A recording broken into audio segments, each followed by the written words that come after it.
De divulgação nacional. E aí o Luiz Emílio, né, conseguiu com o Rogério Marinho que eu desse entrevista. Então o Globo foi à minha casa em Santa Teresa e eu fiz 2 entrevistas com o Globo. Foi em agosto de 83. Essa entrevista que eu botei. Eu vi aqui no panfleto. Então, em 28 de dezembro de 1983, João Figueiredo publica um decretos 89.256, 89.257, 89.258, 89.259, 89.260, e os decretos são publicados no Diário Oficial da União em 29 de 12 de 1983, nos quais se declara a ocupação dos silvícolas nas áreas indígenas de Potiguara, Rio Gregório, Rancho Jacaré, Utiariti, Tirecatinga e, no caso dos Potiguara, em áreas de terra no município da Baía da Traição e Rio Tinto, no estado da Paraíba. E as outras áreas eram Taraucá, no Acre, Ponta Porã, no Mato Grosso, e no município de Diamantina, em Minas Gerais.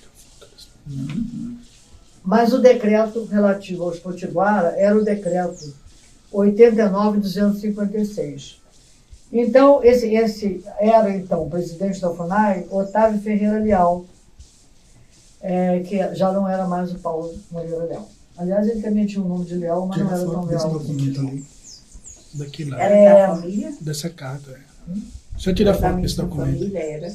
O Otávio Moreira Leal publica também na FUNAI, ele manda para o secretário de Planejamento do Estado da Paraíba e ao doutor João Barbosa de Lucena, presidente da Fundação de Colonização e Desenvolvimento Agrário do Estado da Paraíba, e encaminha a cópia do decreto 89.256, que declara de ocupação de silvícolas as áreas indígenas Potiguara em áreas de terra nos municípios de Baía da Traição, Rio Tinto, no estado da Paraíba.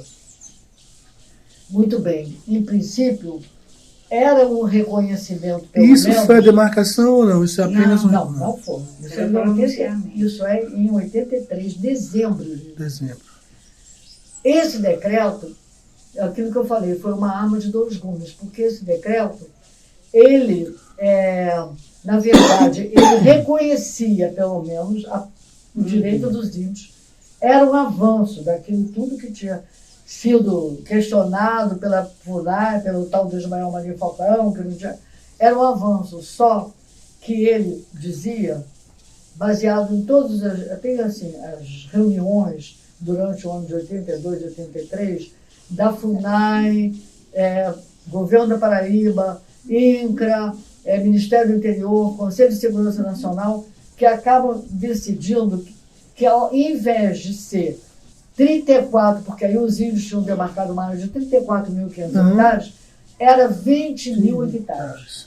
Então, esse decreto, ele reconheceu a posse, mas reduz cortou 1/3 das terras potiguaras. E aí vai começar outra vez toda uma confusão, por quê? Ficaram de fora pelo menos 7 aldeias.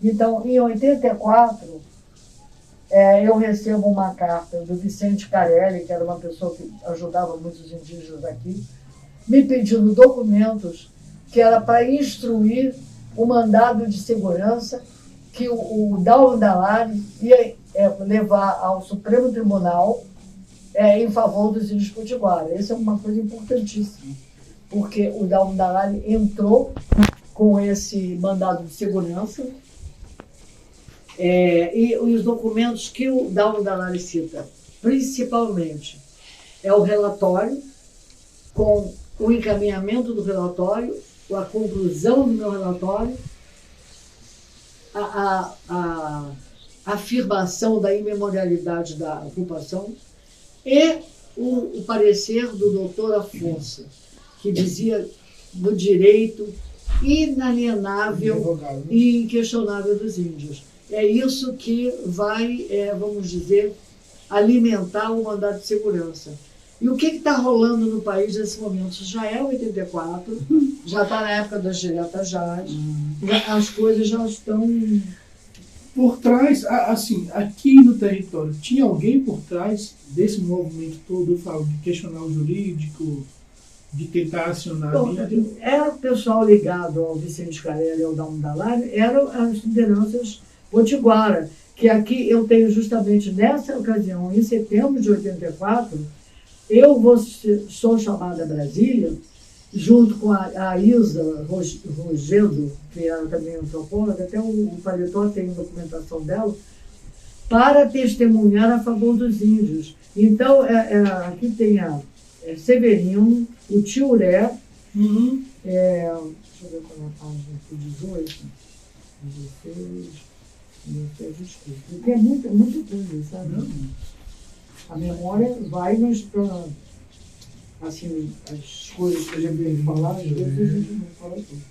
Tá? 18, eu tinha ficado de fora das... Eu quero para 17, é isso. Aqui, o Dalmo Dallari, que entra nesse mandato de segurança, está informando, inclusive, sobre a extrema tensão na área com demarcação feita pelo Exército. Porque aí veio o Exército para arrasar com essa demarcação feita pelos índios, que era 34.500, para impor a demarcação de 20 mil hectares. E o Exército tinha entrado, estava totalmente dominada a área, né, pelo Exército. Ele tinha, em desacordo com a demarcação feita pelos índios, como se comprova no mandado de segurança, com a mapa, e a FUNAI, nesse caso, aí estava querendo impor essa demarcação. Por quê? A FUNAI sofria essa pressão, né, do governador da Paraíba, do INCRA, enfim, de pessoas com poder aquisitivo, né, importante. A GICAM, o Sítio do Melo, a Agropecuária do Rio Vermelho, os fazendeiros da Camaratuba. Então, o que acontece? Ficaram de fora quase 1.000 índios nessas aldeias, que é Itaepe, Grupio de Cima, era Itaepe, Balanças, Grupo Una de Cima, Lagoa Grande, Jacaré de Cima, parte da aldeia de Marcação, era Jacaré de São Domingos, né? Tinha mais, eram 7. Então, esse mandado de segurança era exatamente o que ele fala no mandado de segurança, que os índios potiguara, ao longo do tempo, têm sido despojados de suas terras, que está sobejamente comprovado nos inúmeros documentos que vêm ao exame. E ressalta a resistência dos potiguara da sua irresignação pela perda de suas terras. Fala os inúmeros documentos, processos da FUNAI e notícias da imprensa. Então, o Dalmo Dallari trabalha com toda essa documentação para alimentar o processo do mandado de segurança dirigido ao Supremo Tribunal. E aí ele termina dizendo que a FUNAI não aceita a demarcação feita pelos potiguaras, e entre 1982 e 83, essas que eu vim aqui com Cícero Cavalcante, que revelou a posse, porque aí revelou a posse de 34 mil hectares. A FUNAI não cumpriu com a promessa de homologar essa demarcação, e no ano de 1984, militares do Exército andaram pela área fazendo a demarcação de parte da reserva, cerca de 20 mil hectares. A revolta foi imensa, que aí começou a se dar uma porção de invasões, de índios sendo presos, de índios sendo torturados, de índios sendo ameaçados, até criança indígena, e eu vou falar disso agora, sendo ameaçada. Então, eu sou chamada em 12 de junho de 1984, à sede da FUNAI, para ser testemunha das denúncias do Potiguara, que se queixavam não só de agravos, ameaças de morte, mas ataques, destruição de lavouras e casas queimadas, por conta do decreto que tinha deixado de fora as aldeias.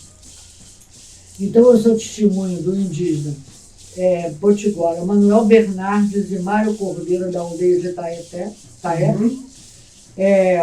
que denunciaram que o fazendeiro Paulo Amaral e a polícia de Rio Tinto colocou fogo em sua casa, prenderam sua mulher e seu filho de 9 anos e, portando um rifle, ameaçaram de morte caso eles voltassem a ocupar a área. Manuel Bernardes observou que ele voltou, refez sua casa ali, porque ali era terra de índios e ali ele nasceu. Isso tudo eu fui testemunho. Todos da aldeia foram ameaçados por esse fazendeiro e o outro, Lúcio de Tal, que inclusive voltou à aldeia com a juíza. Essa juíza, isso aqui está resumido no depoimento deles, tá? A juíza Francisca Luísa Espíndola Zenaide Nóbrega, é capaz de você conhecer. E levaram os índios e processaram os índios do Rio Tinto.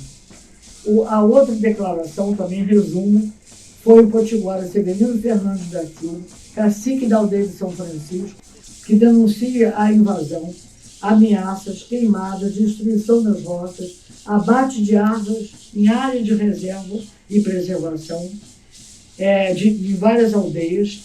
E ele fala da Lagoa Grande, invadida pela usina Miriri, vendida pela fábrica de tecidos da usina Miriri. E ainda o Severino também denuncia que o delegado regional da FUNAI, delegacia de Recife, disseram que eles não saíssem das aldeias. Aí o delegado da FUNAI estava do lado dos índios, disse: não saiam das suas aldeias. E ainda acontece com os índios José Soares de Lima, João Freire, Francisca Flor, que estavam com a prisão decretada pela doutora Francisca, já citada, e que ele, Severino Fernandes, fora preso por 90 dias na penitenciária Modelo, mas tinha sido solto com habeas corpus. E ele enumera outras aldeias: Jacaré de São Domingos, São Bento, Grupiúna de Cima, Aldeia do Rio Jardim, Aldeia Agicã, ameaçando e desmatando a reserva florestal e poluindo o rio Camaratuba, matando caranguejos, siris e camarões. E aí ele fala o seguinte, que quando chega um inspetor lá, o inspetor vai, eles levam o inspetor não no lugar do deságue da usina, eles vão lá em cima, na foz do rio, lá, lógico, que a água era limpa, e aí fica tudo bem, né?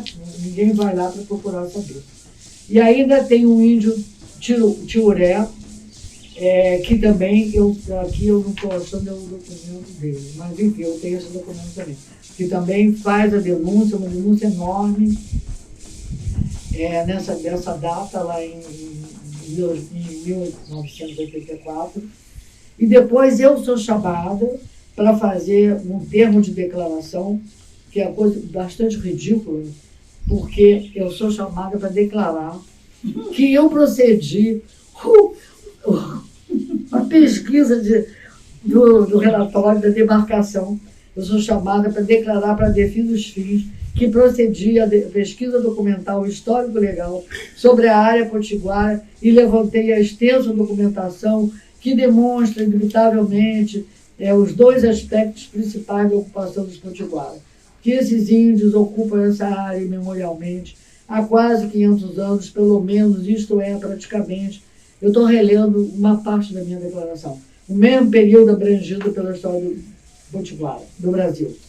E que o direito também adquirido, se quiserem, por uma questão de ter um alvará, por terem sido constituídas missões carmelitas a partir do século XVIII, fazendo jus aos alvarás de 1700, 1705, 1711, 1726, 1755, 1758, 1800, enfim. Resumindo a minha declaração, eu falo que, além disso, os documentos mencionam a área de 12 léguas em quadra, como provam os documentos anexados ao relatório do Serviço de Proteção aos Índios e também ao posto indígena da FUNAI, nos inúmeros processos, relatórios, cartas, assinaladas as invasões como os limites da área. E aí eu digo, assim será de fácil reconstituição verificar que a área ocupada é, na verdade, muito maior do que aquela determinada pelo Decreto 89.256, de 28 de 12 de 1983, que deixa de fora 7 aldeias e quase 1.000 índios. Por coincidência, as mesmas áreas alienadas por esse decreto são aquelas que estão sofrendo a invasão de todos esses invasores. Enfim, essa aí é a penúltima, vamos dizer, coisa minha da FUNAI. E depois eu tenho um relatório, acho que não está aqui não, segura aqui um instantinho para mim.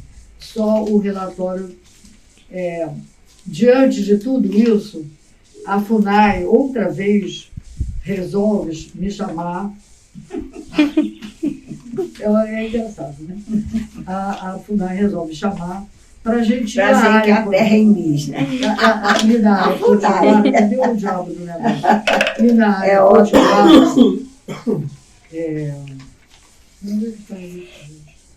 Minária Potiguara, para que eu coordene um grupo de trabalho que deverá verificar o que se pode fazer com as aldeias que ficaram de fora da demarcação.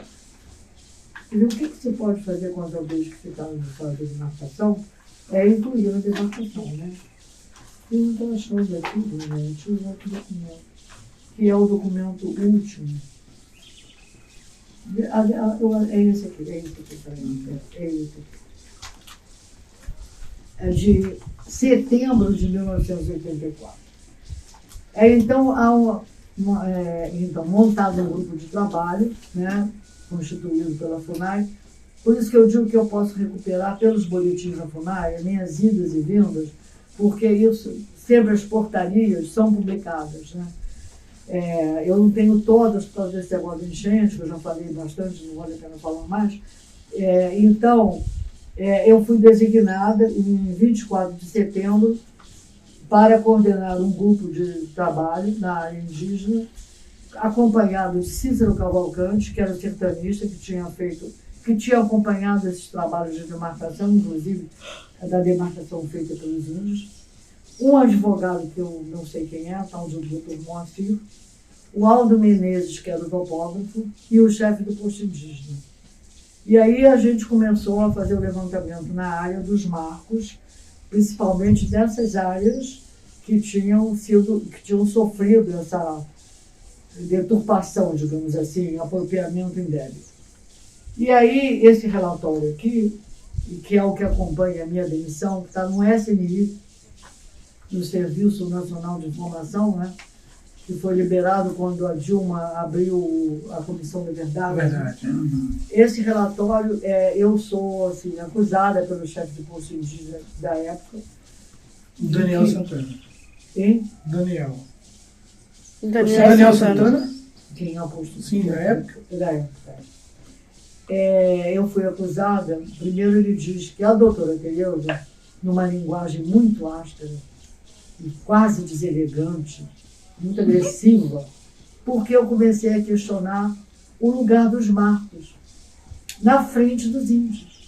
Olha só, eu estou fazendo um trabalho para a FUNAI, que é obrigatoriamente a favor dos índios, pelo menos é o que... Em princípio, para ir lá ver o que está acontecendo, que as aldeias ficaram fora dos índios, e eu começo a questionar uma coisa e na frente dos índios. Então ele começa a falar disso, que eu chego num lugar tal, que eu falo não sei o quê, eu falo não sei o quê. E aí ele diz o seguinte, que a doutora Tereza, auxiliada agora pelo servidor Cícero Cavalcante, ao passar por Piabuçu, aldeia de área loteada pelo INCRA, existindo lá uma remanescente indígena conhecido por Zé da Lua, na posse de um lote, tendo mesmo, através de sua esposa, reclamado de ameaças, que diz vir sofrer um tal de Geraldo da Muda. O Zé da Lua tinha sido invadido. Então eu começo a questionar aquele marco de invasão do INCRA. Depois, na quarta-feira, o tal do Dr. Moacir Ribeiro, filho, resolve que vai embora. E o topógrafo Aldo, sem o meu consentimento, porque eu era coordenadora da FUNAI, simplesmente de manhã ele não apareceu, eu tinha ido embora. Eu liguei para a FUNAI para dizer, né, porque eu era coordenadora.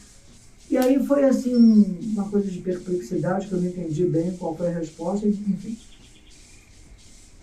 Segundo o chefe do posto, eles retomaram por razões de força maior que não foram divulgadas. Então, a equipe aí composta pela doutora Tereza Balma, o servidor Cícero Cavalcante, de líderes indígenas, inclusive o Cícero Cavalcante, nos dirigimos a Jacaré de São Domingos, Sesmaria de Montemor. Portanto, uma reserva que, em princípio, ficava fora da reserva potiguara, mas era, na verdade, uma aldeia que estava junto com o Baía da Traição. E essa ficara fora da reserva. E aí, em reunião com os habitantes locais, a doutora Tereza Balma, auxiliada pelo servidor Cícero Cavalcante, propôs que ali fosse instalado um posto indígena, ou pelo menos um subposto indígena, jurisdicionado ao PI Potiguara, e que os moradores do lugar, em caso de qualquer problema relacionado à questão de terra, recorressem à chefia do posto Potiguara. Quer dizer, era uma tentativa que eu estava fazendo de integrar essa parte de Montemor à Sesmaria da Baía da Traição. Isso foi um crime, né? Mas isso aconteceu por parte da senhora? Não, aconteceu agora. Né? Não, diga assim, isso da senhora propôs lá... Eu propus lá em 84. E ele achou que foi uma barbada, denunciou. Ele achou que... Já vai, peraí. Que isso era, entendeu? Estou acabando, estou em 84. Falta só 30 anos. 40 anos. Estou nos meus últimos momentos da FUNAI. E ele achou que eu estava, entendeu? Uma coisa absurda. Ao término dessa visita, e a convite da doutora Tereza, fomos à delegacia da Polícia do Rio Tinto para que a mesma registrasse 2 queixas. A primeira contra o indivíduo Geraldo da Muda, lá em Itaepe, e a segunda contra funcionários da usina Miriri e Companhia de Rio Tinto, que eu já tinha me referido anteriormente aqui nesse trabalho, e aí os trabalhos se encerraram. Terminado esse levantamento, questiona-se quanto ao êxito das propostas, é claro, então levadas a Brasília, porquanto existe a certeza de que a demarcação concluída assegurará os limites da área, apesar da recusa dos índios em aceitá-la. Ele continua falando que a coisa que deve ser aceita é de 20 mil hectares, pois eles pretendem a área de 30 mil hectares e que não se descarta a iminência de futuros problemas. É claro, caso as reivindicações não sejam conduzidas de maneira cautelosa e através das vias legais. Quer dizer, ele avisa que vai ter problemas, mas o tempo todo ele está me questionando. E ele, para completar, ele diz o seguinte: notamos nesse trabalho certa precipitação.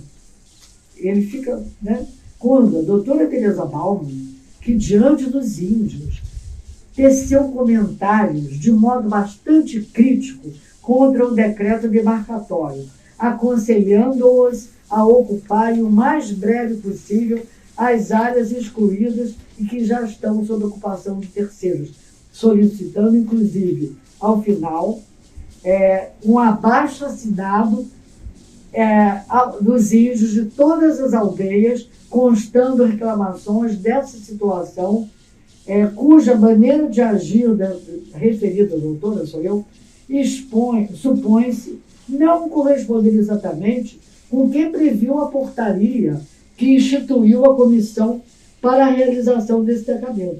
Não obstante acharmos que, baseadas nas antigas reivindicações da comunidade potiguara, aí veio uma porção de coisas que eu não vou ler mais para vocês, que parece que está acabando. Mas, enfim, o que é principal é o seguinte, é que esse documento né, que eu estou sendo acusada, né, de mandar os índios ocupar as terras e tentar propor a anexação, né, do Jacaré de São Domingos, porque o Jacaré de São Domingos estava ali, né, era um remanescente de Monte Mor que estava presente, né. Bom, isso aí está anexado ao meu processo de demissão, tá? Então, Estou vendo aqui. O final está aqui dispensado. pois é, exatamente. E que eu concluo que eu devo ter sido demitida por isso, né? Não sei. E aí acabou a minha, vamos dizer, a minha ligação oficial com os potiguaras. Deixa eu ver. Tem que ajeitar isso aqui. É isso, gente. Uau, muito obrigado, Terezinha. Agora. Que aula.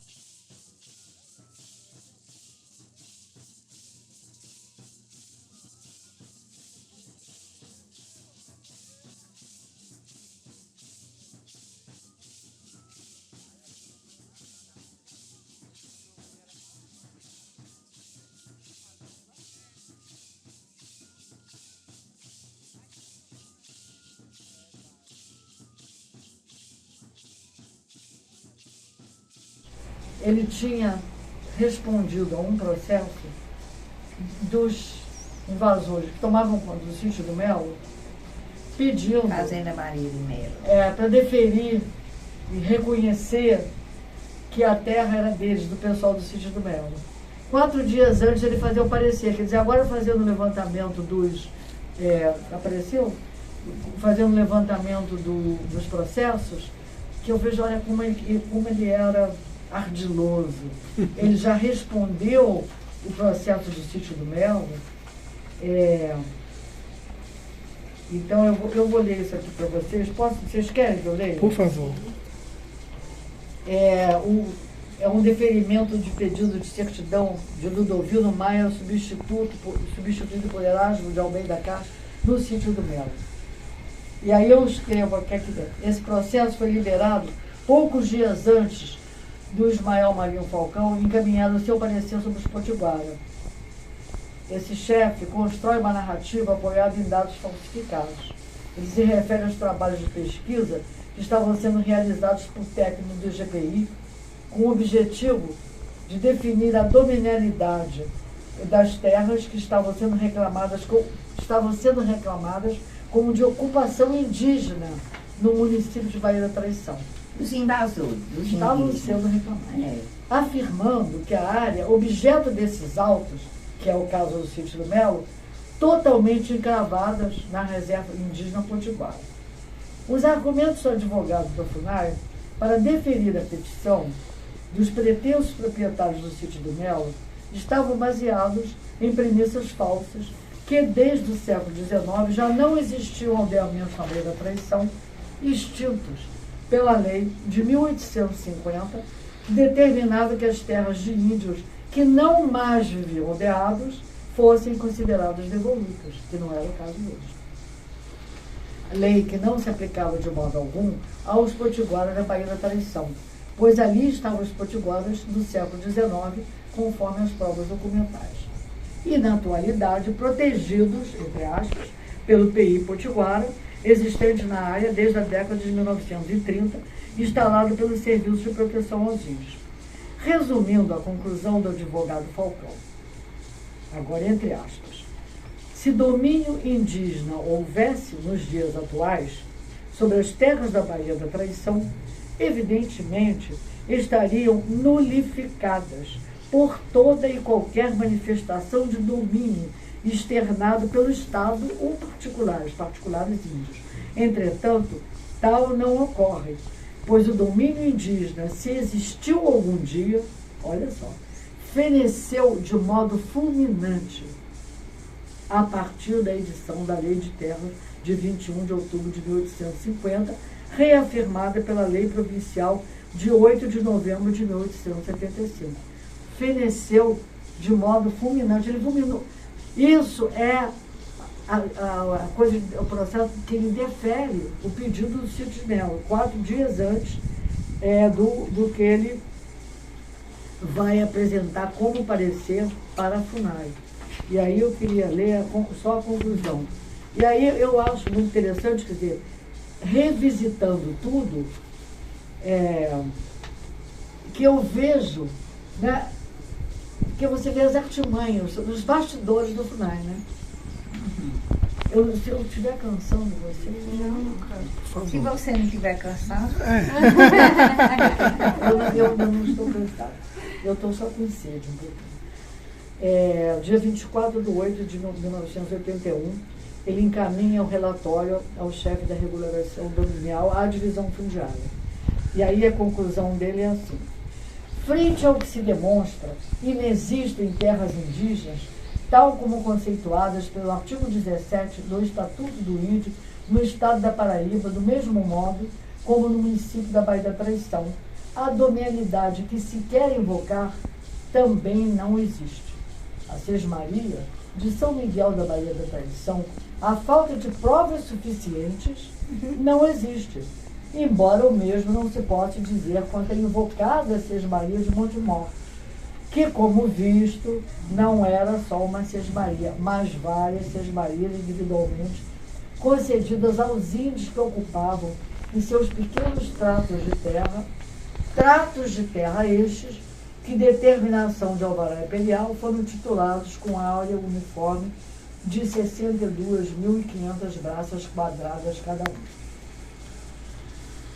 Resta-nos, portanto, agora, provar a identidade indígena daqueles que se dizem remanescentes dos primitivos indígenas da Baía da Traição, pois, do contrário, não se tem como aceitar a descendência indígena desses reclamantes.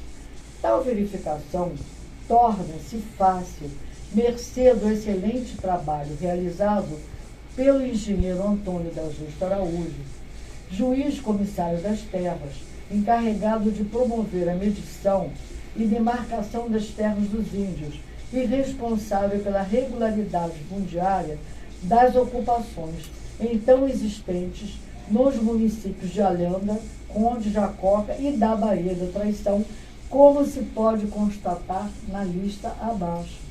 E aí, eu devia ter trazido meu computador e o negócio que eu Não devia ter trazido nada. Não devia, porque para mostrar para eles aqui o documento que eu ontem mostrei.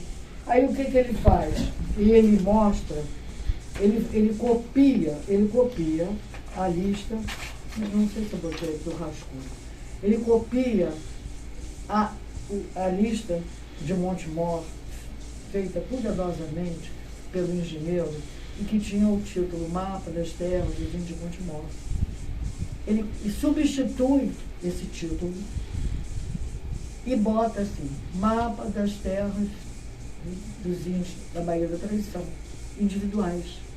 E aí o que ele diz é que, então, os índios, o que ele aconselha é o seguinte: ele admite que deve ser feito um levantamento genealógico para que provem que esses índios da Baía da Traição são descendentes dos índios que estão numa outra lista. E ele não anexa a lista do Antônio da Justa Araújo. Ele simplesmente copia e muda o título. Olha só, Marilene, faz um favor para mim. Deixa eu ver. Vai lá, pega o meu computador, está dentro da minha bolsa vermelha, porque aí eu tenho, para ele ver a imagem. Eu não sei onde eu botei, foi o... Ah, peraí, vocês estão com o computador? Deixa eu ver, peraí, não precisa não, eu acho que está aqui o meu pendrive, está aqui. Vocês têm computador aqui? Eu tenho. Tem? Pega ali.